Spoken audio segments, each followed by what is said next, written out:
The cameras were meant to capture a triumphant moment, but instead, they recorded something entirely unforeseen.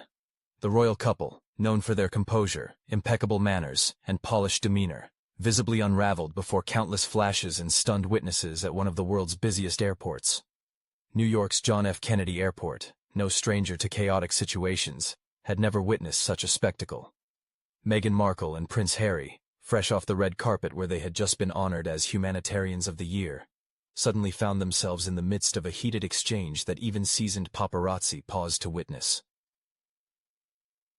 "Don't hold my hands," she hissed, and in that instant, the illusion of their perfect composure shattered. How did such a turn of events unfold? How could the Duke and Duchess, celebrated just hours earlier for their compassion and grace, descend into a public spat that left aides bewildered and fans utterly confused? Was it a simple case of exhaustion? Or was this the critical moment when years of underlying tension finally broke through their carefully constructed royal smiles? This was not merely another celebrity story. It was a testament to the unraveling of a meticulously crafted image. Let's rewind a bit. Just hours earlier, the night had been truly dazzling. The couple arrived at an elegant ballroom in Midtown Manhattan, poised to accept a humanitarian award they had been promoting for weeks. Meghan was resplendent in a custom-made white gown that shimmered under the crystal chandeliers. Harry, in a classic black tuxedo, stood by her side, his smile appearing somewhat strained to some observers. Cameras clicked, fans cheered, and presenters lauded their inspiring journey of service and resilience. Yet, even then, something felt off. Observers noted how Meghan took the lead in every interaction, gesturing animatedly, laughing, and commanding attention, while Harry lingered slightly behind her. Some suggested he looked proud, others, trapped. Nevertheless, on stage, their chemistry appeared intact, at least for the cameras. Meghan's speech was longer than anticipated, filled with familiar themes: compassion, equality, and courage. But as she spoke, Harry was seen glancing at her several times, as if wanting to interject, or perhaps escape. When he finally spoke, his remarks were brief, almost perfunctory, as if his heart wasn't truly in the performance. And it was there, beneath the applause, that the hidden tension began to build.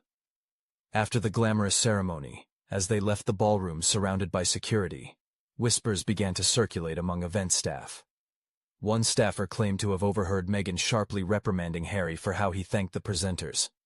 Another swore she saw him try to take her hand, only for her to pointedly pull away. But what happened next? What the cameras captured at the airport made these whispers impossible to ignore. The couple's black SUV pulled up to JFK Terminal 4's VIP entrance just after midnight, bound for California. Their team scurried around them, trying to manage the chaos of flashing bulbs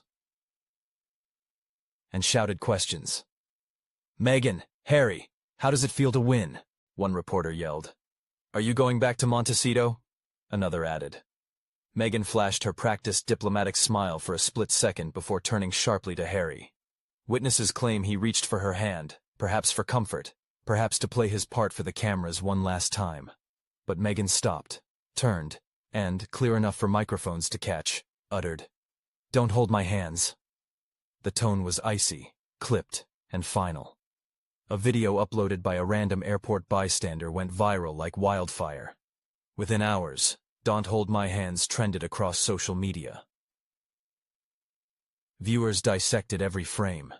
Harry's stunned expression, Meghan's rigid posture, the awkward silence that followed. Some defended her, citing stress after a long night. Others accused her of publicly humiliating him once more.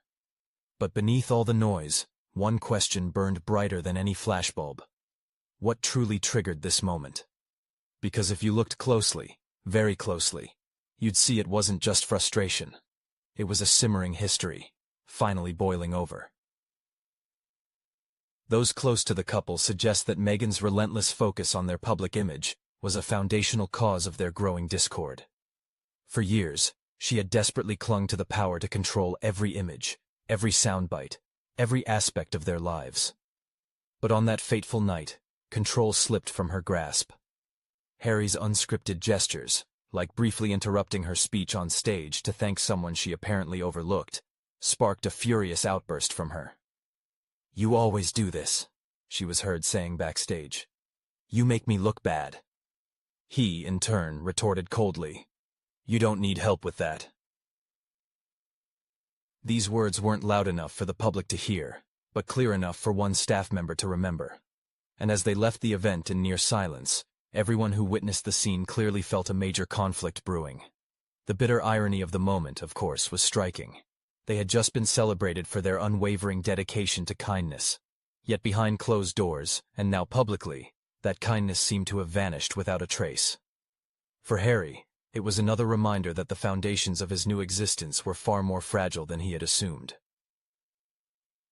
Every move, every word of his was relentlessly tracked, meticulously analyzed, and instantly transformed into sensational headlines.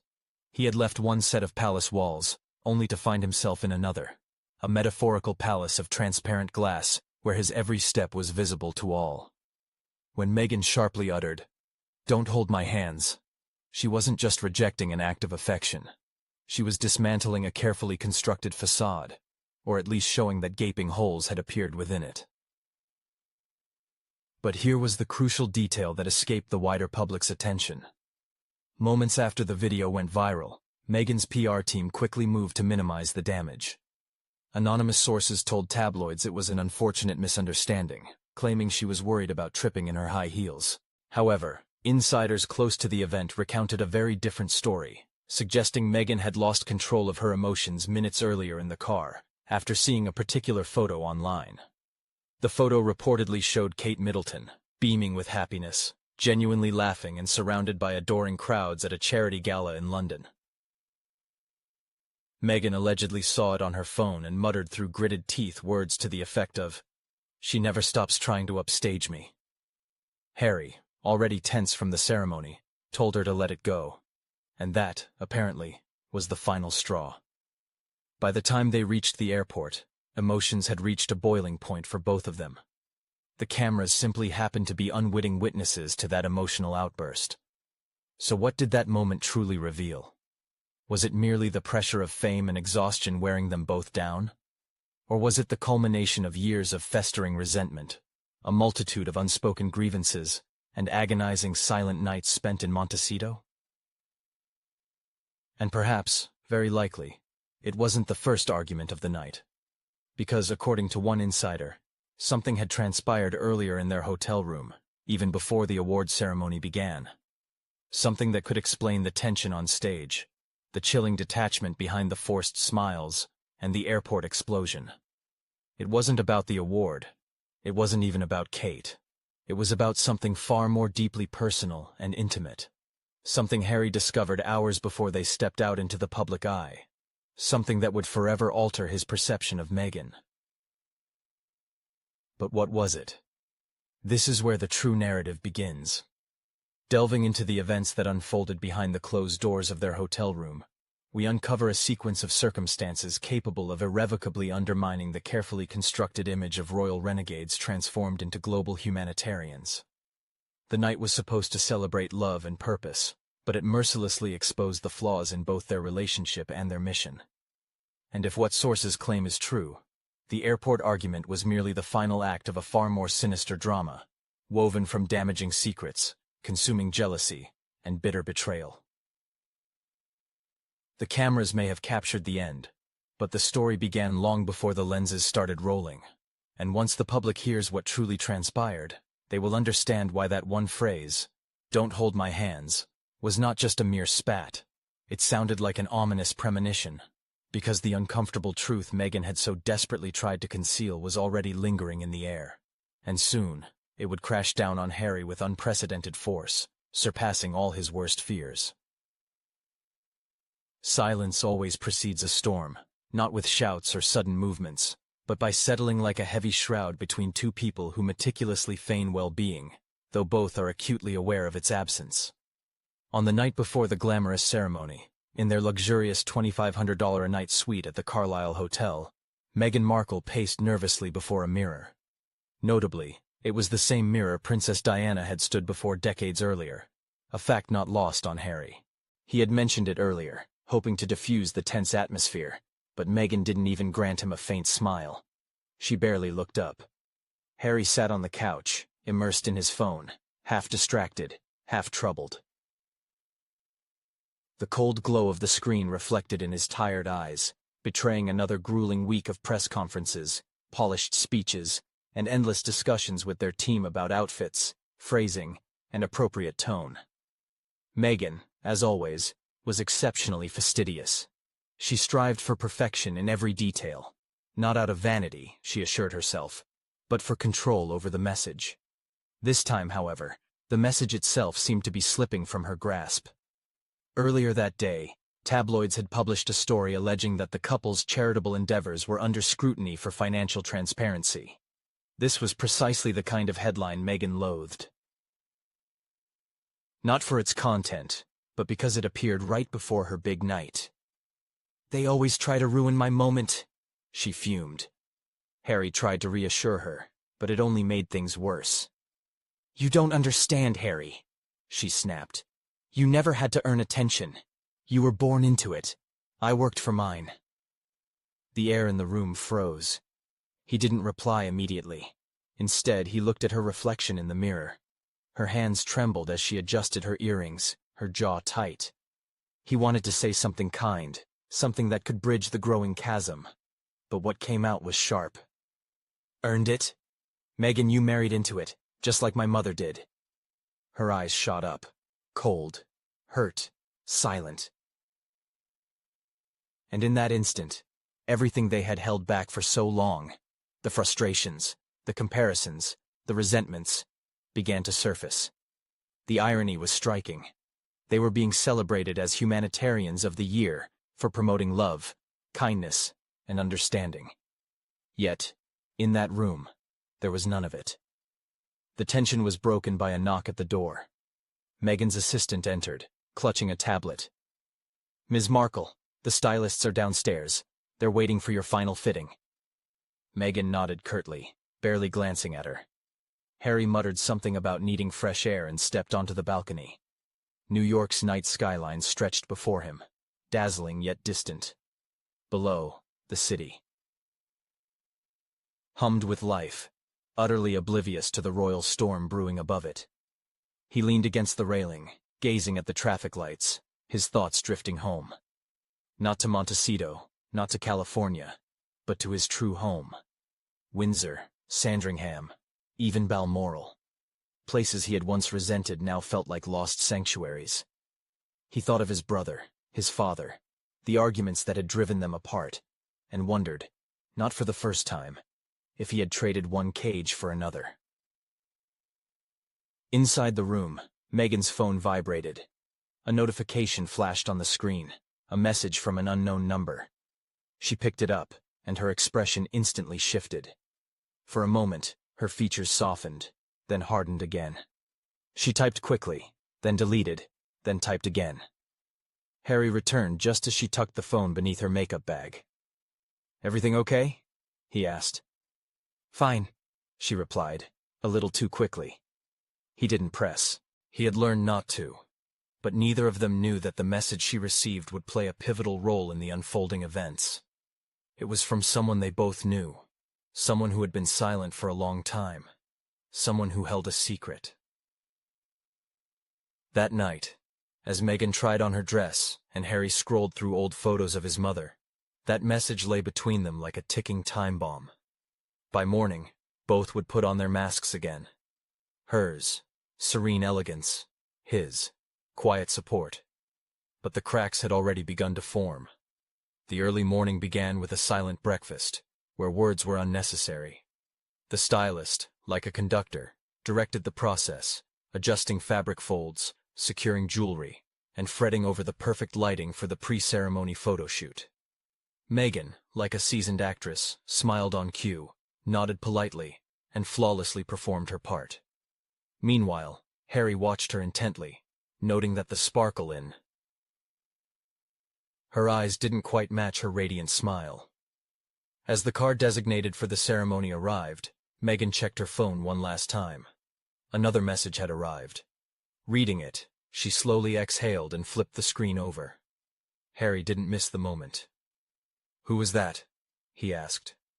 She hesitated, then replied, "Just an Archwell contact." He nodded, though his intuition strongly suggested otherwise. As the car moved, the city sped by, a blur of gold and gray. Ahead lay the ceremony. Cameras, speeches, applause. They were to be celebrated for their love story, their unity, their shared mission. Yet the world would soon see not unity, but a fracture. The tension inside the SUV was so thick it could be cut with a knife. Harry reached for her hand, but she pulled it away, feigning to adjust her dress. He pretended not to notice. They completed the rest of the journey in complete silence. And as the building came into view, the grand ballroom, shimmering with photographers' flashes and guests' presence, Meghan straightened, her expression set, and whispered, "Remember, we smile for them." Harry didn't reply. He just stared out the window. He had been smiling for years. But today, that smile would finally break. And when it did, the whole world would see what truly lay beneath it. Because something happened inside that ballroom. Something that would ignite the argument captured on camera hours later at JFK. Something that began not with words, but with a look. And once you hear what that look meant, you'll understand why the airport moment wasn't just a squabble. It was the fallout of a years-long storm. It happened so fast that most people in the room missed it. Just a fleeting glance, a transient movement, a half-second expression that vanished before the next camera flash. But for Harry, that moment etched itself into his memory like a scar. The ballroom was dazzling. Golden chandeliers cast light upon a sea of tuxedos and evening gowns. Applause rippled through the room as the host announced the arrival of the evening's most anticipated guests, Prince Harry and Meghan Markle. Honored for their outstanding humanitarian contributions to the world, the couple walked the red carpet hand in hand, or rather, Meghan's hand on Harry's arm. A subtle yet powerful distinction. She led. He followed. The crowd erupted in cheers. Paparazzi shouted their commands. "Over here, Meghan! Look left! Harry, chin up!" Cameras flashed like lightning in a thunderstorm. Meghan smiled with perfect precision, her signature half-smile, half-grace. But Harry's face told a different story. He looked detached, almost elsewhere. It wasn't nerves. Harry had been doing this his entire life. It was exhaustion, the kind cameras can't conceal. Then it happened. As they approached the stage, Meghan spotted someone in the crowd. A woman in a silver dress, seated in the second row from the aisle. A familiar face, a former friend, someone once close to Meghan before the fame, before the titles, before the palaces. The woman offered a barely perceptible smile. Meghan froze, her eyes narrowing for a fraction of a second. Then she smiled wider, too wide. Harry noticed immediately. He followed her gaze, saw the woman, and felt the tension in Meghan's arm heighten before she turned that gaze on him. A look that spoke volumes without words. It wasn't love. It wasn't gratitude. It was a warning. To the world, it was a moment between a loving couple exchanging glances on a proud night. But for those who knew them, for the aides who had seen the rehearsals, for the staff who had observed their growing silences, it was a shift, a declaration of battle. Harry felt it in his gut. Old instincts kicked in, the same ones he'd learned as a boy in Buckingham Palace, reading moods before they erupted into headlines. He recognized that look. He had seen it on his father's face during Diana's galas, seen it in paparazzi photos from his childhood. That subtle, invisible tension that holds when two people are performing for the cameras. Before they stepped onto the radiant stage to accept their well-deserved award, the host showered them with effusive praise. Their unwavering dedication to humanity and boundless compassion serve as a powerful reminder of what true leadership embodies, he proclaimed, and the hall erupted in jubilant applause. Meghan graced the audience with her signature smile, and Harry, as if on an unspoken cue, joined in the ovation. However, the true picture of what was happening differed drastically from the public facade. Backstage, just moments before this celebration, a tense silence reigned between them, barely broken by clipped phrases. Meghan, focused intently, rehearsed her speech with her assistant, repeating the same phrases over and over, meticulously perfecting her pauses and controlling every syllable she uttered. Harry, standing to the side, was engrossed in his phone, occasionally glancing at her as if not entirely sure whether he was part of this carefully orchestrated performance or merely background scenery. When the rehearsal concluded, Meghan turned to him and, with a casual air, asked, "You'll go second, right? Just a quick remark after my speech." Harry hesitated for a moment before saying, "I thought we agreed to speak together." Meghan merely sighed heavily in response. "It'll be better this way. Trust me." He, of course, didn't believe her, but chose to remain silent. And so, when she stepped onto the stage first, radiant and authoritative, the hall erupted in thunderous applause. Her speech was profoundly moving, even emotional, as she spoke of unbreakable resilience, sacred motherhood, and the necessity of confronting systems that sometimes silence women. The audience rose to their feet, expressing their admiration. Then it was Harry's turn. He approached the podium, casting a fleeting glance at Meghan. She offered him that perfectly practiced smile and a subtle nod. He began his speech by thanking the organizers, making a light-hearted joke about being merely a +1 to such an influential figure. Laughter filled the room, but when he shifted his tone, his words took on an unexpected sharpness. "To be recognized for humanitarian work is, of course, an honor," he declared, his voice noticeably strained. "But true service, genuine compassion, begins at home." It was subtly delivered, but Meghan's smile froze. The cameras, not missing a beat, captured the moment.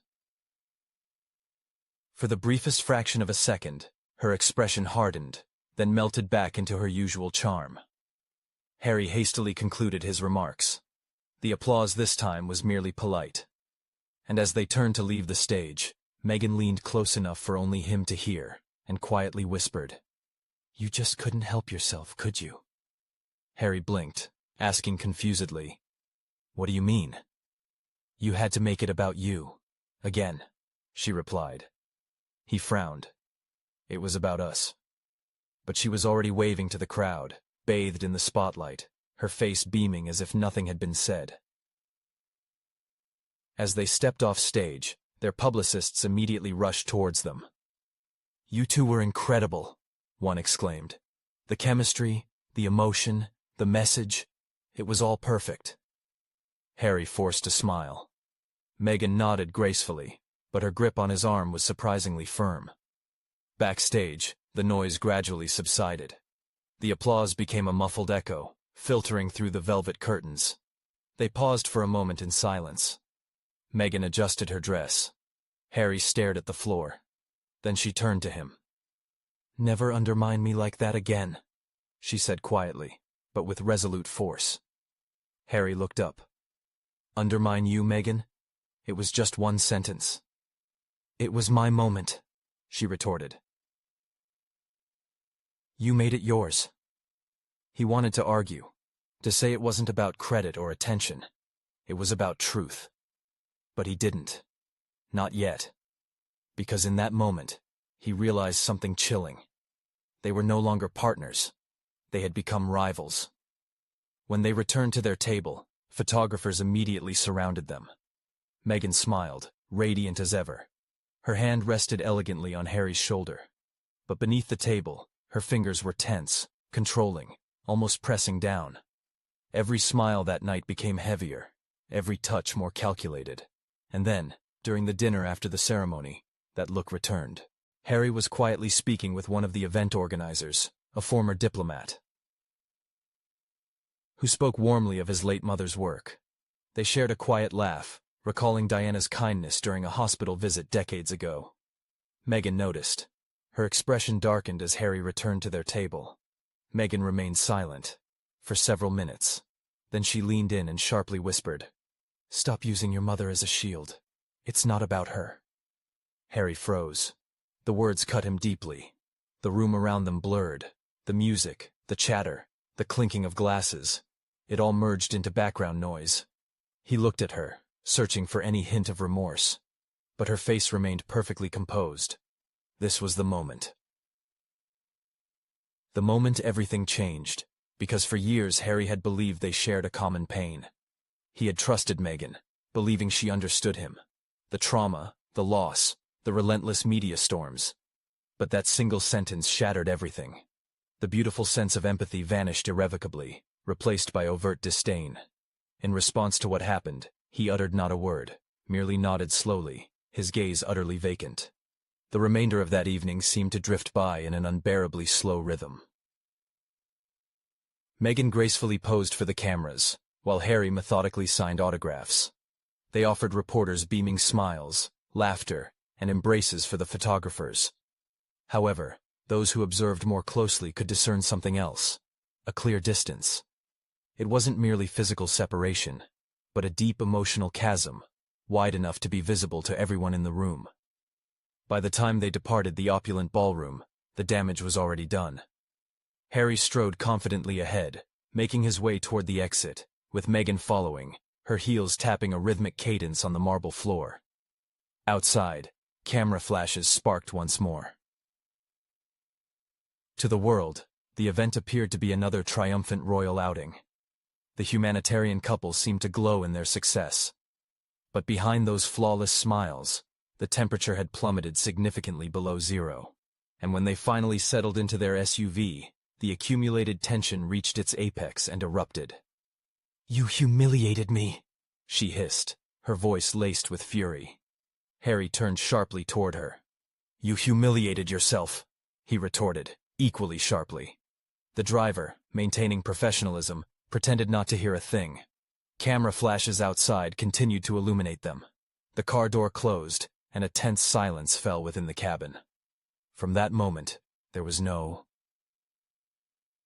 turning back. For the argument that erupted several hours later at the airport did not originate at John F. Kennedy Airport. It began right there, beneath the golden glow of the ballroom lights, behind a facade of perfect smiles, with a single look that spoke volumes. And when the cameras captured them again at the airport, that look remained unchanged. It had grown even colder, sharper, and more definitive. However, that night, another completely unexpected turn of events was yet to unfold. Something that had the potential to transform this private quarrel into a global scandal of worldwide proportions.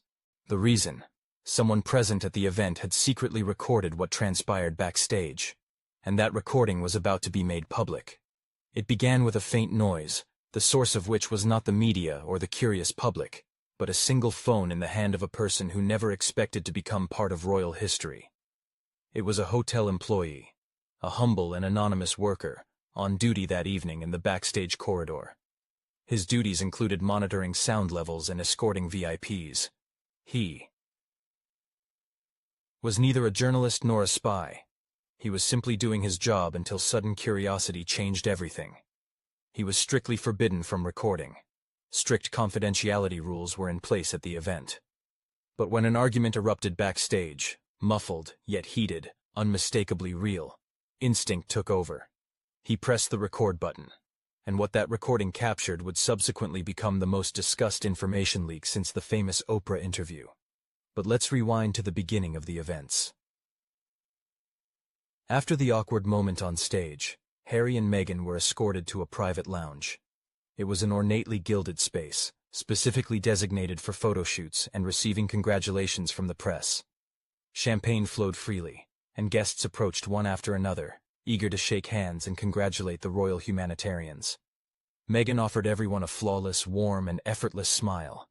Harry followed behind her, shaking hands, thanking people, and exuding his charm. Then, as the crowd began to disperse and the cameras moved elsewhere, their press secretary pulled them aside. "We need another short video for sponsor content," she informed them. "Just a quick statement about the award and your mission." Meghan immediately nodded, responding, "Of course." But Harry hesitated. "Right now?" "Yes," the press secretary replied, gripping his arm more firmly. "Now." The press secretary led them into a small, velvet-lined room, perfectly lit for social media content. Meghan adjusted her dress, smiled at her reflection, and began a short speech. "We are so honored to receive this recognition," she said, her voice honey-smooth. "It's a reminder that compassion and action truly can change lives." Harry fidgeted beside her, his jaw visibly tense. He gently interrupted her. "And it begins with honesty and partnership." Meghan paused for a moment, then continued a little louder, as if erasing his words with her own. "And we hope our foundation will continue to inspire others to stand up for what's right." The smile on her face didn't waver, but her eyes darted to him, and the fire burning behind them was unmistakable. When the final frames of the video flickered across the screen, the film crew responded with light applause. "Flawless," the press secretary declared, her voice sounding clearly satisfied. "Simply perfect." They were about to leave the room when suddenly the atmosphere shifted, and something entirely different began. "The argument no one was supposed to hear. You don't have to correct me every single time," Meghan hissed under her breath, barely containing her irritation. Harry's voice, in contrast, was low and even, but with a hidden anger. "It's not about correcting you, Meghan. It's about being real." "Real?" she scoffed, clearly incredulous. "You think this crowd wants real? They crave flawless. They want professionalism. You can't constantly go off script." "Maybe that's the problem," he countered. "With you, everything is scripted." A pause ensued. A long, tense silence hung in the air. The sound engineer, in the corner of the room, froze. His phone, still in his pocket, continued to record. "Don't do this here," Meghan hissed again. Harry cut her off sharply in response. "When will it be too late?" "You're insufferable," she whispered, her voice full of indignation. "Every time we get close to something significant, you sabotage it." Harry exhaled, his voice slightly trembling. "No, Meghan. I'm trying to save it." Her reply landed like a dagger. "Save what, Harry? Your pride or your relevance?" Silence fell once more. The technician pretended to be busy with his equipment, his heart pounding in his chest. He didn't want to be caught, but what he was hearing felt monumental, perhaps even historic. Harry's next words were spoken more softly, with a hint of sadness. "You're not the woman I married." Meghan laughed to herself, a dry, bitter laugh. "And you're not the man I thought you were." Footsteps, the rustle of fabric, then the sound of closing doors, followed by complete silence. The argument was over, but the consequences, both personal and global, were just beginning. Several hours later, the same technician, still reeling, played the recording for his colleague. "You won't believe it," he whispered. The colleague strongly urged him to delete the recording, warning of potential repercussions that could cost him his job. And for a while, the technician did nothing. But when the video of their airport argument went viral, curiosity turned into temptation. He anonymously sent the clip to an entertainment reporter known for breaking major scandals. The reporter carefully verified the voices, cross-checked the timing, and realized what valuable material she had in her hands. It was the missing piece of the puzzle. The airport argument was not an isolated incident, but merely a continuation of a deeper conflict. Within the next 24 hours, she published her story. The headline blazed across all news feeds. Leaked audio reveals explosive backstage conflict between Prince Harry and Meghan Markle hours before airport spat. The internet literally exploded. Clips spread like wildfire. Commentators dissected every second of the recording. Lip readers claimed to have matched Meghan's glances on stage with her whispering fury backstage. Royal observers speculated on what the palace would say, and whether King Charles III himself had heard the recording. And then came the reaction from Montecito. Not a sound from the palace, complete silence. However, insiders hinted at panic reigning behind the scenes. According to one close source, Buckingham Palace had anticipated something like this for months, as Harry's frustration became impossible to hide. Another insider from Meghan's circle called the leak edited disinformation, designed to humiliate her. But the public didn't believe these statements. The voices were clear. The tension was unmistakable. And just like that, the couple once hailed as a beacon of modern love was now dubbed Hollywood's most fractured partnership. However, the most shocking part wasn't the leak itself. It was what followed. Because as the recording spread, people began to notice something strange in the background audio. A faint, rhythmic clicking sound, almost like tapping. At first, no one paid attention, but several sound analysts did. And when they isolated that noise, it wasn't tapping at all. It was a keyboard typing. Someone else in that room that night was taking notes or sending messages to an unknown recipient. But those messages would also surface weeks later, revealing a secret correspondence that would forever change how the world perceived the humanitarians of the year. At the same time, in the bustling airport, where all the dramatic events had not yet unfolded, Harry felt utterly exhausted. Meghan, meanwhile, was in a state of furious rage. The public, completely unaware of the looming online storm, was about to witness their public collapse in real time. For when Harry made his last attempt to offer her his support at John F. Kennedy Airport, he didn't realize that someone already had mobile phones ready to record, waiting for the right moment. And this time, it wouldn't just be gossip and whispers. It would be irrefutable evidence, captured on camera. It was a little past midnight when the black SUVs pulled up to Terminal 4 of John F. Kennedy Airport. The cold December air was thick with humidity and pierced by camera flashes. The din of numerous reporters mingled with the faint echo of planes taking off high overhead. Inside the car, Meghan silently stared out the tinted window, her reflection stark against the shimmering city lights. Harry sat beside her, hands tightly clasped, struggling to calm his breathing. The award ceremony was over. The interviews had been given. The applause had faded. But the tension, oh, the tension hung heavier in the air than ever before. Not a single word had been exchanged between them since they left the hotel. Every minute of that drive stretched out unbearably longer than the last. Meghan scrolled through her phone, scanning headlines about the award, while Harry's gaze was fixed on his own reflection in the glass. When he finally spoke, it wasn't an argument or a reproach. It was a genuine plea. "Maybe we just go home and try to forget everything that happened today?" he asked softly, almost pleadingly. Meghan didn't turn to him. "Forget?" she echoed with a hint of sarcasm. "Harry, do you even understand what's at stake?" she continued, without waiting for an answer. "That recording is already online. They're making me out to be a monster." He hesitated before adding, "Maybe because you said things you shouldn't have." Her head snapped toward him. "Excuse me?" Her voice was icy. "I'm just saying," he mumbled, trying not to raise his voice. "You can't control everything anymore. The more you try, the worse it gets." She scoffed. "And what do you know about control? You gave yours up the moment you abandoned your family for me." The words stung him deeply. His jaw tightened, but he didn't reply. There was nothing more to say, for words would be meaningless.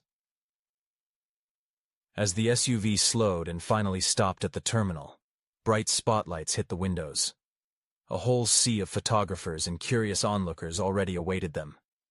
This wasn't supposed to happen. Security had promised them a private exit, hidden from prying eyes. And yet, they were once again trapped in a barrage of camera flashes and deafening shouts. "Harry! Meghan! Over here! Smile for the fans! Do you have a comment on the leaked recording?" Voices roared from the crowd. The couple froze. Meghan's face settled into her public mask, that perfectly practiced serenity that had once charmed millions. She adjusted her coat, checked her reflection one last time, and, without looking at him, quietly said, "Remember, we are a united front, no matter what." Harry nodded, but the words sounded utterly hollow to him, devoid of all meaning. The car doors swung open. The noise instantly crashed over them like a tsunami. Shouts, the thud of footsteps, the incessant clicking of camera shutters. Bodyguards immediately surrounded them, clearing a path through the escalating chaos. Harry stepped out first, instinctively reaching for Meghan's hand, but she hesitated. She turned her head slightly toward him, her expression as icy as a winter wind. Not now, she whispered. He froze. What? He asked, not understanding. Don't hold my hand. It was soft, but sharp, with such clarity that nearby microphones caught it. Enough for perceptive photographers to notice. For a moment, time slowed, stretching into infinity. Harry's face fell, reflecting a range of emotions. Confusion gave way to deep pain, and then to suppressed anger. The crowd saw it. The cameras captured it. Everyone saw it. Meghan, realizing her misstep, forced a practiced smile for the cameras and walked determinedly forward, pretending nothing unusual had happened. Harry followed, his posture tense, his expression utterly unreadable. The flashes didn't stop, creating a dazzling curtain. The whispers didn't cease either. Did you hear that? One paparazzi muttered to another. She told him not to hold her hand. For several minutes, the short clip was everywhere. It was uploaded, reposted, shared, and accompanied by countless captions and comments. Meghan rejects Harry in public. Don't hold my hand. Royal tension erupts at JFK. The internet went wild, like a raging sea. Hashtags trended, instantly dominating all top spots. Analysts dissected every gesture, every nuance of their body language. Psychologists offered their professional opinions. Fans fiercely defended. Critics scoffed and gloated.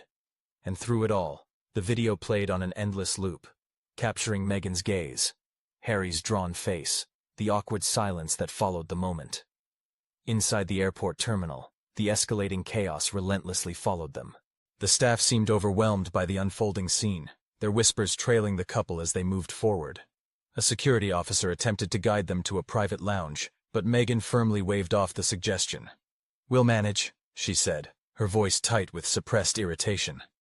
Harry, trailing behind her, felt his thoughts swirling chaotically, realizing this night shouldn't have ended like this, and their story shouldn't have taken this turn.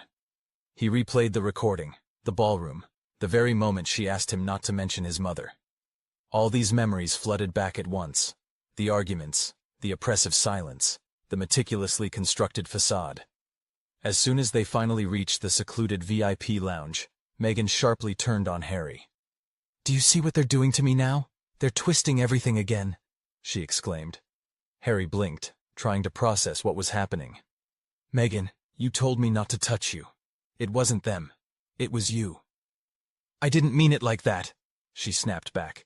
You know how it looks. They'll turn it against me. They always do. They? He asked bitterly. Or you? The question silenced her. The tension hanging between them was unbearable. Then Meghan sighed heavily, pressing her fingers to her temple. I can't do this anymore, she said quietly. Every time I try to build something, you tear it down. Harry slowly shook his head. No, Meghan. Every time I try to breathe, you suffocate it. Her expression hardened again, the mask back in place.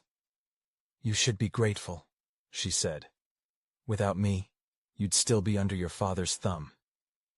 Maybe, he said in a low voice. But at least I'd know who I am. The air between them thickened, and neither spoke another word. Outside the VIP lounge, assistants whispered frantically. One of them, their longtime press secretary, cautiously approached. We need to get you to the plane, she said. The clips are everywhere. Meghan walked past her, ignoring her words. Then we'll give them something else to talk about. Harry silently followed her, but as they walked towards the boarding gate, another camera flashed in the distance. A passenger, unnoticed by security, had managed to record the argument in the lounge through a glass wall. The clip was blurry, but the tension within it was unmistakable. Meghan's hands sliced through the air actively, while Harry stood motionless, his expression utterly blank. By dawn, this second video had also surfaced online, spreading rapidly. If the first merely hinted at underlying problems, the second confirmed them with undeniable clarity. The royal dream, it seemed, was crumbling before their eyes. By the time their plane took off, bound for California, the world had already rendered its verdict.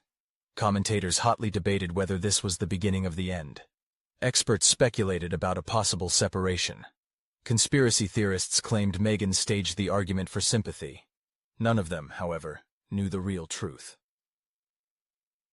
Because inside that private jet, as the cabin lights dimmed and the engines roared, Harry told her something he had never uttered before, something that stunned Meghan into complete silence. "Maybe," he whispered, "we were never meant to be humanitarians. Maybe we needed the help ourselves." She looked at him then, not angry, not defensive, but devastated. For the first time, she had no answer. And as the plane cut through the night sky, the silence between them said it all. But they had no idea that in New York, someone else was preparing to come forward. Someone who had more recordings from that night. Recordings neither of them wanted the world to see. Recordings that would make the airport scandal look like child's play. When the first clip went viral, it was chaotic, but still manageable. However, when the second appeared, it was a bloodbath. 3 days after the airport video exploded across all platforms, another leak hit the internet like a thunderclap. The source remained anonymous. An untraceable email was sent to 3 major tabloids and one gossip blogger known for breaking royal scandals. Attached to the email was a 47-second clip titled, "What really happened after the airport?" It was grainy, filmed through a tinted glass window in the JFK VIP lounge. But the audio was unmistakable. Meghan's voice, sharp, clipped, clear. Harry's voice, low, weary, trembling. No context, no editing, just pure human destruction. Destruction, it seemed, was inevitable. "Do you realize what you've done?" Meghan's voice broke through the static, filled with genuine indignation. "You've made me the villain again." Harry's reply, in contrast, was significantly quieter, tinged with weariness. "You did that yourself." Then came a sharp intake of breath, a rustle, the characteristic sound of chairs being pushed back. Meghan's tone dropped, becoming menacingly low, dangerous. "Do you think they'll take your side?" "They never will, Harry. They hate you more than me." He paused before responding. "Maybe that's true, but at least I'm not pretending anymore." A heavy silence ensued, soon broken by Meghan's voice, strained with uncontrolled fury. "You think this is about pretending? This is survival." And at that moment, the recording abruptly cut off. The video ended sharply, leaving viewers in a state of complete uncertainty, with countless questions and conjectures. Was it a threat? Was he about to leave? Why did her voice sound so desperate, and his so calm? By the next morning, headlines had infested every corner of the internet's news landscape like a virus. Meghan's meltdown, Part 2, proclaimed some. Harry's breaking point caught on tape, echoed others. Inside the fight that ended a fairy tale, screamed a third. The media tore them apart, leaving no stone unturned. Experts, divided into 2 irreconcilable camps, fiercely debated who was in the right and who posed the real danger. Psychologists dissected every tone and inflection in their voices, trying to find hidden meanings. Former palace aides whispered knowingly, claiming this was just the beginning of a much larger drama. However, the world was unaware of one crucial detail. This recording was not the only one. The person who made it, an airport technician named Luis, had no intention of igniting such a massive media storm. That night, he was adjusting surveillance cameras when he accidentally noticed 2 figures arguing in a lounge that was supposed to be private. Curiosity got the better of him, and he hit record. When he realized who was in front of him, panic set in. For several days, he kept the footage, unsure what to do. But when he saw how viral the "don't hold my hand" moment became, he decided to act. "The world deserves to see the truth," he confided to a friend. "They play the victims, but look at them." He sent the recording anonymously, and the truth, whatever it was, spread like wildfire. The palace remained eerily silent. The Montecito public relations team released an impersonal, detached statement. The Duke and Duchess of Sussex remain focused on their humanitarian mission and will not comment on misleading media speculation. But everyone understood. This time, something was truly and irrevocably broken. In their California home, tension reached its peak. Harry avoided his phone, unwilling to see the clips, the memes, or the countless comments. Meghan, on the other hand, went into full damage control mode. She spent hours on the phone with her team, developing a counter-narrative. "We'll release a statement about mental health," she declared. "We'll spin it towards compassion." But Harry wasn't listening. He sat by the window, gazing at the sprawling Montecito gardens, lost in memories of a time when life seemed much simpler. Before the fame, before the interviews, before this endless, deafening noise. When Meghan finally turned to him and asked, "Well, what do you think we should do?" his answer cooled her fervor. "Maybe," he said slowly, "we should stop pretending we're helping the world when we can't even help ourselves." She froze, struck by his words. "What does that mean?" "It means," he explained, "that maybe being humanitarians isn't about speeches or awards. Maybe it's about honesty. And right now, we are the most dishonest people on the planet." She stared at him, trying to find the slightest sign of weakness, of apology, on his face. But all she saw was unwavering resolve. He was no longer angry. He was just done. For Meghan, this was worse than rage. For rage she could control. Silence, she could not. And silence was exactly what filled their home that night. But while they sat in their separate corners, something entirely different was happening on the other side of the world. A private meeting was taking place at Buckingham Palace. King Charles, Queen Camilla, and Prince William were carefully considering the situation. The leaked recording had reached them through official channels, and what they saw stunned them. "This reflects on all of us," Charles said grimly. "Even now, they are using our name to elicit sympathy." William's response was much sharper. "It's not sympathy. It's control, and they've lost it." Camilla watched silently, sipping her tea. "He's not well," she finally said. "You see it in his eyes. He's crumbling." William nodded. "He needs help, but he won't come back until she's out of the picture." The phrase hung in the air like a sharp blade. Charles exhaled deeply. "And how do you propose to do that?" William didn't answer immediately. Instead, he looked at the tablet streaming the video. "We don't have to do anything," he finally said. "The world is already doing it for us." And he was absolutely right. In less than 48 hours, the Sussex brand had taken a colossal hit. A huge blow had landed.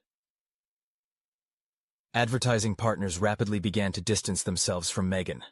Her foundation's upcoming event, meticulously planned, was indefinitely postponed, and the once overwhelmingly favorable public opinion online, as if by magic, quickly shifted, turning into a torrent of criticism. However, the biggest shock came later. Suddenly, a new video surfaced, astonishing everyone. It wasn't filmed in the airport's commotion, or the ballroom's glitter. These shots were taken inside their hotel room, recorded earlier that same night. The timestamp clearly indicated, just hours before the gala ceremony. No one knew who exactly captured this moment, but the video undeniably showed Meghan pacing the room, furiously shouting into a phone, while Harry sat silently on the couch, lost in thought. At one point, her voice pierced the silence. "I built this from scratch, and you'll ruin it if you don't comply." Then she suddenly fell silent, as if realizing she wasn't alone. She sharply turned towards the camera, and at that very moment, the recording cut off. The internet exploded again. Questions poured in from all sides. Who filmed this? Who dared to leak it? What was truly happening between them? For the first time, Meghan was speechless. Her team, usually capable of handling any crisis, was powerless. Her carefully constructed image, which had seemed so unbreakable, crumbled under the weight of too much undeniable evidence, under the pressure of too bitter a truth. Harry, meanwhile, withdrew even further from the outside world. He stopped answering calls, avoided public appearances, and reportedly flatly refused to leave Montecito. Close friends claimed he was haunted not only by what had happened, but also by what he had finally realized. The image of selfless love he had so desperately tried to protect had simply vanished. What they once shared was no longer a partnership. It was a skillfully staged performance. And that performance had just concluded live, on every screen in the world. But the real turning point had yet to happen, for someone very close to them, was about to break their silence. And what this person was about to reveal would make all previous leaks seem like innocent child's play. The first leaks only destroyed the exterior facade. The second destroyed their trust. But the third, an insider's confession, would expose their private lives in a way neither Harry nor Meghan ever thought possible. It all began with a cryptic message that appeared on an anonymous gossip forum. The username of the poster, Royal Truth Seeker, 91. The message read, "I used to work for them. Can confirm the recordings are real, but what the public hasn't heard is much worse." It appeared one morning and vanished within hours, but not before screenshots spread across social media like wildfire, sparking a storm of discussion. Journalists, like hungry predators, tried to trace the source of this sensational information. A wide variety of theories circulated. Perhaps it was a former aide, or a bodyguard, or even a member of their production team. However, only one person truly knew the full gravity of what was about to unfold. Her name was Marisa. She had worked for the Sussexes for 2 years, remaining a loyal and diligent employee, managing their schedules, travel, and extensive correspondence. She had been with them in Montecito, in London, and, of course, in New York, on that very awards night. She had seen absolutely everything. The endless arguments, the strained silences, the glaring contradictions. The image of the perfect couple holding hands, their rehearsed smiles, all of it was merely an artfully crafted performance. For months after her dismissal, Marisa remained silent, out of fear of repercussions, out of lingering loyalty, out of a pervasive sense of guilt. But watching the chaos unfold after the airport incident, something inside her broke. She confessed to a friend, "They've fooled the world for too long. People deserve to know what was really happening behind those speeches about compassion." And then she made a firm decision to speak. When she contacted an investigative journalist known for their work on sensitive royal stories, she used encrypted email. Her message was brief but weighty. "I have proof, and I'm ready to share it." The journalist's reply came within minutes, without delay. 2 days later, in an unremarkable hotel room in Los Angeles, the interview that promised to turn everything upside down began. Marissa's voice trembled at first, but soon steadied, gaining confidence. "It wasn't one argument," she began her account. "It was years of them trying to live 2 completely different lives under one roof. Meghan craved fame and complete control. Harry, on the other hand, sought peace and truth. They were never on the same page." She detailed how the New York awards ceremony had been meticulously planned for months. Meghan insisted it would be their triumphant return to the spotlight after weeks of negative press. Every detail, the lighting, the angles, even the applause, was scripted down to the finest point. She wanted it to look like the perfect royal couple Hollywood could love. Marissa added, "But Harry didn't want to go. He said it felt fake." The journalist leaned in, his gaze fixed on the storyteller. "And the airport argument?" Marissa took a deep breath. "It didn't start there. It started that day. He found out about messages." "What messages?" the journalist clarified. Her eyes lowered, as if under the weight of the unspoken. "From someone she knew before. Someone who still had her number." A deafening silence fell in the room. Marissa continued. "Harry accidentally saw the messages. Meghan left her phone on the table.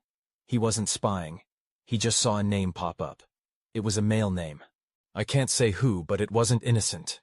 The tone was intimate." The journalist froze, his voice shaking. Are you saying there were other relationships? Marissa hesitated.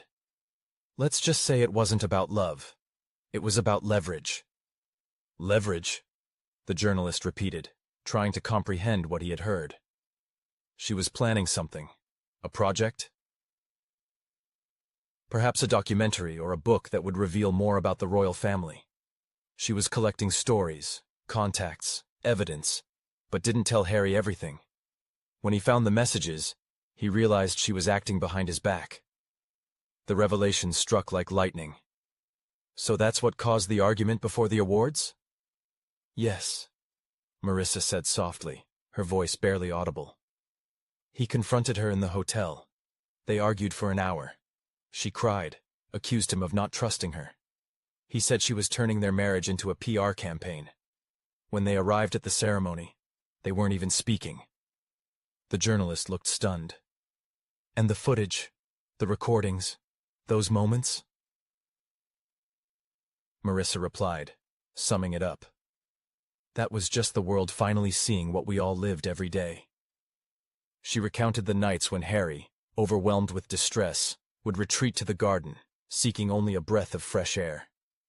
Marissa described moments when Meghan, in the heat of an argument, would reproach him for lacking charisma during interviews, as well as the endless meetings dedicated to rebranding their public image, and, of course, their all-consuming obsession with their own image. Whenever anyone dared to criticize her online, she would immediately fall into a deep emotional spiral, Marissa recalled, clearly immersed in her memories. Harry, striving to shield her from this onslaught, tried to protect her, but Meghan interpreted his actions as a sign of his disbelief in her inner strength. Then the world was truly shocked. There's an audio recording that the general public hasn't had a chance to hear yet, Marissa said, her voice growing more serious. It was made after they returned to Montecito, to their cozy home. The journalist's eyes widened with anticipation and surprise. You mean after that ill-fated incident at the airport? He clarified. Marissa nodded slowly but affirmatively. Yes, exactly then. They were arguing fiercely in the kitchen. Meghan was in an indescribable rage over recent leaks, absolutely convinced that someone from their inner circle had betrayed their trust. She directly accused Harry of being the source of these leaks himself. She genuinely believed it was his doing.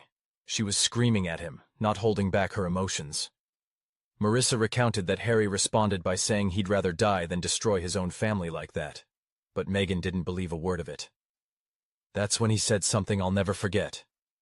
The journalist, utterly intrigued, leaned forward, eager for the revelation. What did he say? He whispered. Marissa's voice dropped to a dramatic whisper, barely audible. He said, "You've already destroyed it, Meghan." The silence that followed was so deafening it seemed to swallow everything. The journalist, cautiously but persistently, asked the next question. Do you still have this recording? Marissa hesitated for a long time, her gaze wandering before she made her decision. Then she slowly reached into her bag and pulled out a small USB drive. Everything is on there, she said, her voice filled with significance. Everything. Videos, text messages, recordings of their fierce arguments, and irrefutable evidence of the breakdown of the most photographed marriage in the world. By the time the interview drew to its logical conclusion, the journalist clearly understood that this wasn't just another tabloid sensation designed for fleeting hype. It was a profound and merciless dissection of an entire myth, a meticulous analysis of its unraveling.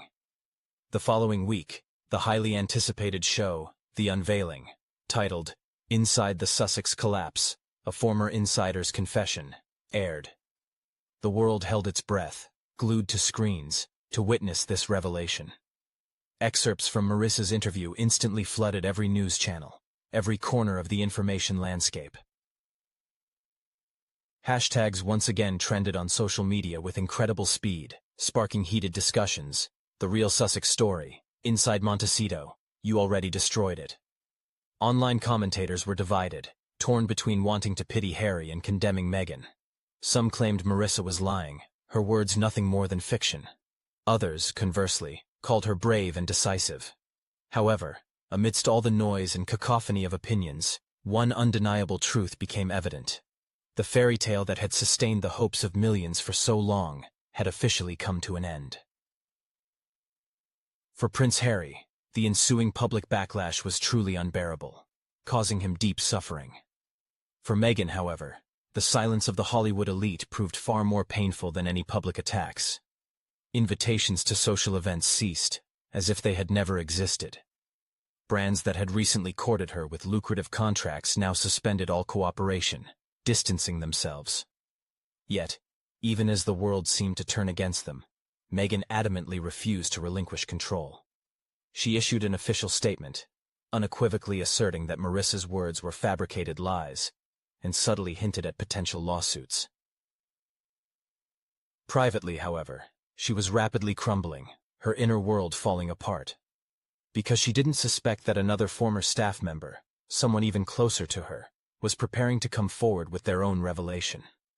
And this next voice wouldn't just expose their arguments or recordings. It would reveal something far darker, something that went far beyond a typical marriage or public image, something that would force the entire world to ask one single question. Who is Meghan Markle really? This revelation appeared completely unexpectedly, seemingly out of nowhere. No announcements, no warnings, no prior press leaks. One morning, without any preamble or prior warning, a new voice broke into the general chaos. It was quiet, but its destructive power resonated in every word. The statement initially circulated on encrypted forums, accessible only to a select few initiates, but by midday, it had rapidly spread across celebrity news feeds, reaching a wide audience.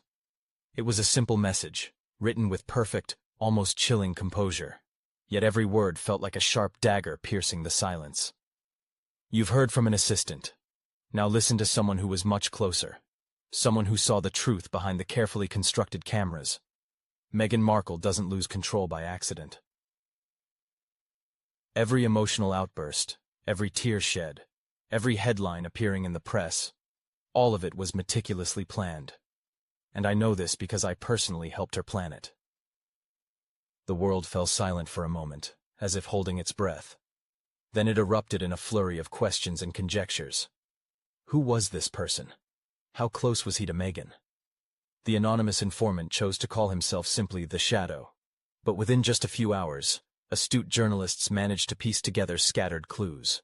Their writing style, characteristic phrases, and abundance of insider details converged in one direction, pointing to a specific individual, a man named Aaron Tate, the Sussex's former senior communications assistant during their media peak. He had quietly and discreetly resigned just a few months before that very New York awards ceremony. Aaron was one of Meghan's most trusted confidants, a key architect of her media strategy, and a specialist who masterfully handled damage control when stories spiraled out of control. And now, it seemed, he had decisively turned against her, ready to reveal all secrets. Initially, many dismissed this as just another rumor circulating.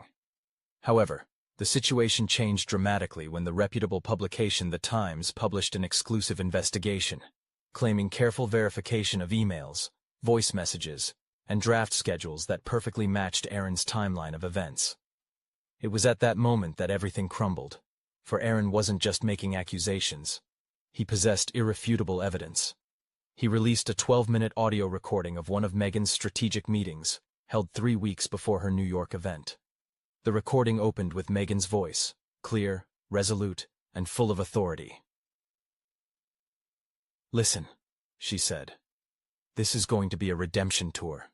We need emotion, strong visuals, empathy. The world needs to see me as misunderstood, not manipulative. Harry can be the anchor, soft and delicate, but the brand is me. We must not forget that." Then Aaron's voice cautiously interjected. "Perhaps if we dial down the emotional component." "No," Meghan sharply interrupted him. "Emotion is what sells. If I cry, they click. If I argue, they watch." Her words, like shards of ice, hung in the air, exposing their clinical precision, rehearsed nature, and calculating intent. And the shocking revelations didn't stop there. The subsequent minutes of the recording captured her discussing, in detail, backup perception options, contingency narratives to be activated if the event didn't go as planned. In one truly chilling moment, she declared, "If the press twists everything again, we'll play the victim. Say we were ambushed, maybe even stage a small incident at the airport. Something natural, something raw. They'll swallow it." Aaron's voice came through again, soft, but clearly alarmed. "You mean something that will look unscripted?" Meghan laughed. "It's all scripted, Aaron. The trick is making it look like it's not." The recording abruptly cut off mid-sentence, on her laughter. The internet literally exploded with a wave of indignation and speculation. Was the airport argument, that infamous "don't hold my hand" moment, actually meticulously planned? Could Meghan have orchestrated the very chaos she so vehemently condemned later? Within hours, hashtags like staged humanitarian and Sussex's scripted soared into global trends, reaching millions of users. Even late-night show comedians didn't miss the opportunity to joke about it. "When your humanitarian award comes with a script," one quipped. However, that laughter was short-lived, for what Aaron revealed next wiped all smiles from faces around the world. In a television interview aired 3 days later, Aaron appeared in silhouette, his voice slightly distorted for legal protection. His words, however, were crystal clear. "I didn't leak those first videos," he stated. "But I can tell you this. What you saw at the airport was no accident. It was supposed to be a moment of vulnerability." Meghan genuinely believed that if people saw them arguing and then reconciling, it would make them more human and relatable again. The interviewer frowned. "But they didn't reconcile." "No," Aaron replied softly. "Harry refused to play along." According to him, Meghan's plan was to create a spontaneous-looking moment of tension, something raw and genuine that would grab headlines but ultimately lead to a surge of sympathy. But when Harry refused to follow the prescribed narrative, a real argument erupted. She lost control because he went off script. Aaron explained that Harry was no longer acting a part. He was genuinely angry. That's why she snapped. It wasn't supposed to go that far. This revelation was a bombshell, detonating in the information space. The humanitarian image for which they had just been celebrated now appeared as a meticulously constructed illusion, a product of PR, artful engineering, and emotional theater. But what most shocked people wasn't so much Meghan's control as its devastating effect on Harry. Aaron described observing Harry's transformation up close. Constant exhaustion, relentless anxiety, profound isolation, all had become his unwavering companions. He would smile on stage, Aaron said, but 5 minutes later, he'd be sitting in silence, staring at the floor, as if vanishing from his own life. By the end of the interview, Aaron's voice visibly trembled. "He wasn't a prince anymore," he uttered. "He was a prisoner." The world was in turmoil. Royal insiders whispered that the palace had seen enough. "This is no longer a scandal," one declared. "It's a tragedy." In Montecito, sources reported that Meghan had retreated into seclusion, completely isolating herself from the outside world. Security was doubled, and staff turnover sharply increased, attesting to the tense atmosphere. Public appearances were cancelled one after another. Assistants claimed she paced the house, furiously shouting that Aaron had betrayed her, just like everyone else. Harry, meanwhile, completely disengaged from what was happening. His friends tried to reach him, but calls went unanswered. Even his old army comrades, those who had supported him through all trials, said he sounded lost and devastated. And just when it seemed the commotion was gradually subsiding, and the media frenzy beginning to lose its grip, a final, utterly unexpected twist reignited the flames of public interest with renewed intensity. It turned out that the original audio file recorded by Aaron wasn't the usual 12 minutes long, but a full 27. And it was the unedited version, leaked to the press 2 weeks later, that contained a single phrase which fundamentally altered the entire narrative. It was no longer about a meticulously crafted PR strategy or image control. No, as it turned out, it was about the truth. Near the end of the full audio recording, almost casually but with undeniable menace, Meghan's voice could be heard saying, If he ever turns against me, I have things that could destroy him. Things he doesn't even know I've carefully kept. This phrase instantly reverberated worldwide like an explosion. Destroy him. What exactly could she have meant by that? Secrets, irrefutable evidence, something related to their time together in the royal family? No one had precise information, but everyone craved it. Theories multiplied with incredible speed. Some speculated she had compromising recordings. Others claimed she possessed letters from high-ranking palace officials. Some even whispered about something far darker, a legal document, a paternity suit, or perhaps a confession Harry had once made in the strictest secrecy. Whatever it was, the world now clearly understood one thing. This was no longer just a crisis of family relations or marriage. This was a full-blown war. And as public opinion grew colder and more detached, one question began to echo in every headline, every podcast, every talk show. If Meghan truly had the power to destroy Harry, what exactly was she so desperately protecting herself from? Rumors once again actively began to circulate about what had happened in the hotel room that fateful night preceding the ceremony. The very secret Harry accidentally discovered, the one that changed everything in their relationship. And now, with Aaron's betrayal brought to light, that secret seemed poised to be revealed. Marissa continued her story. Harry saw the messages completely by accident. Meghan had simply left her phone on the table. He wasn't spying on her at all. He just saw a name pop up. It was a man's name. I can't name him, but it was far from innocent. The tone of the messages was very intimate. The journalist, holding his breath, clarified. Are you saying she was having another relationship? Marissa hesitated for a moment, then replied. Let's just say it wasn't about love. It was about leverage. Leverage? The journalist repeated, puzzled. She was meticulously planning something. A project? Perhaps a documentary or even a book that could reveal even more details about the royal family.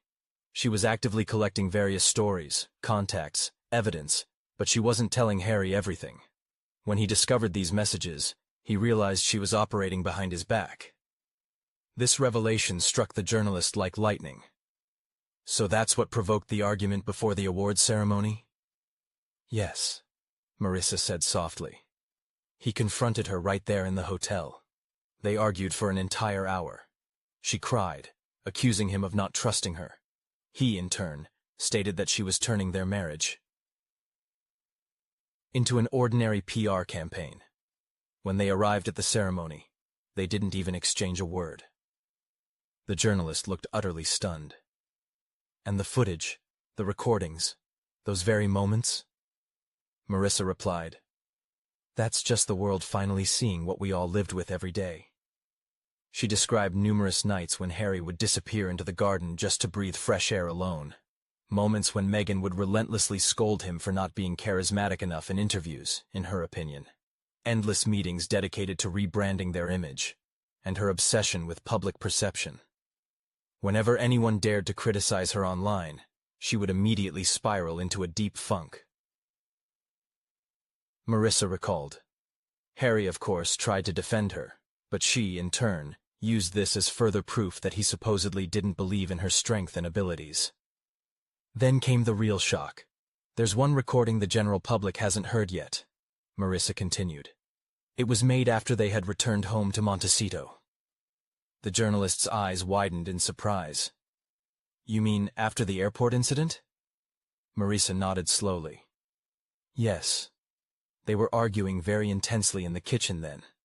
She was furious about the leaks, convinced that someone from their own team had betrayed them. She even accused Harry of leaking it himself. She genuinely thought it was his doing. She was screaming at him.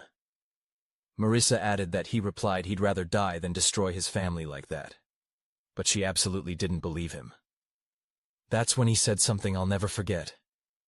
The journalist leaned forward, anticipating. What did he say? Marissa's voice dropped to an almost inaudible whisper. He said, You've already destroyed it, Meghan. The silence that followed was deafening. The journalist gently but persistently asked, Do you still have that recording? Marissa hesitated for a long time, contemplating. Then she slowly reached into her bag and pulled out a USB drive. "Everything is on there," she said. Everything down to the smallest detail. Footage, messages, endless arguments, the complete breakdown of the world's most photographed marriage. Silence. By the time the conversation concluded, the press representative realized that what lay before him was not merely titillating tabloid fodder, but something far more significant. A true exposé of a meticulously constructed myth. The following week marked the airing of The Unveiling, a program titled Inside the Sussex Collapse, a former insider's confession. The entire world paused in anticipation, glued to their screens. Excerpts from Marissa's interview instantly flooded every available news channel. Hashtags once again dominated. Social media trends, prominently featuring The Real Sussex Story, Inside Montecito, You Already Destroyed It. Commentators were divided into two camps, unable to decide whether to sympathize with Harry or condemn Meghan. Some asserted that Marissa was disseminating lies, while others hailed her actions as an incredible display of courage. Yet, through this informational noise and swirl of opinions, one undeniable truth emerged. The fairy tale had officially come to an end. For Harry, the wave of negative backlash proved an unbearable ordeal. For Meghan, however, the complete silence from the Hollywood elite was far worse. Invitations to social events ceased arriving. Brands that had recently shown keen interest in collaboration now suspended all contact. Yet, even as the world seemed to turn against them, Meghan stubbornly refused to relinquish control of the situation. She issued an official statement categorically rejecting Marissa's words as fabricated lies, subtly hinting at potential legal action. Personally, however, she was experiencing a genuine collapse.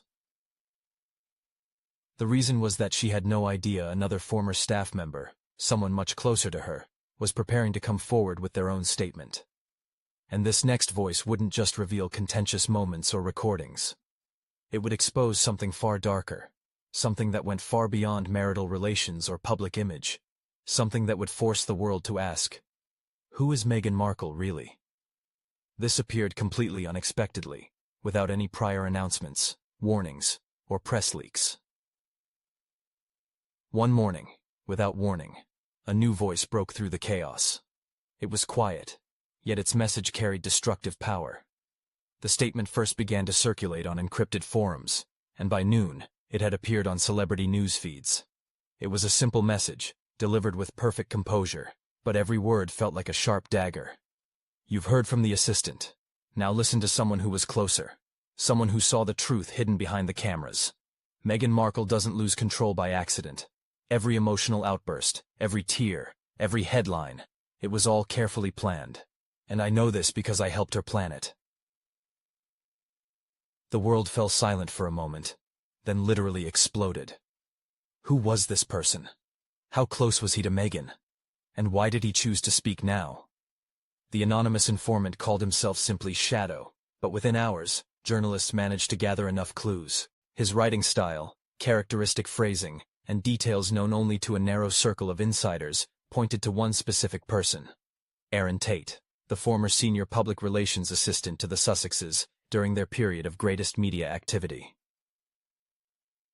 He quietly left his position just a few months before the New York awards ceremony.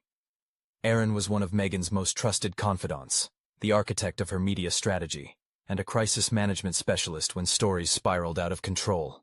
And now, it seemed, he had turned against her. Initially, most people dismissed it as another rumor. However, then the Times published an exclusive report claiming that journalists had verified emails, voice notes, and draft schedules that fully corroborated Aaron's timeline. And that's when everything fell apart. Because Aaron wasn't just making claims, he had irrefutable evidence. He released a 12-minute audio recording of one of Meghan's strategic meetings, held 3 weeks before the New York event. The recording began with Meghan's voice, clear and authoritative. "Listen," she said. "This is going to be a redemption tour. We need emotions, strong visuals, empathy. The world needs to perceive me as misunderstood, not as a manipulator. Harry can be the anchor, the softer link, but the brand is me.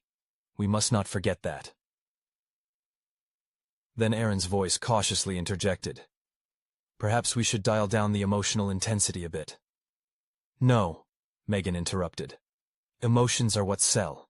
If I cry, they click. If I struggle, they watch.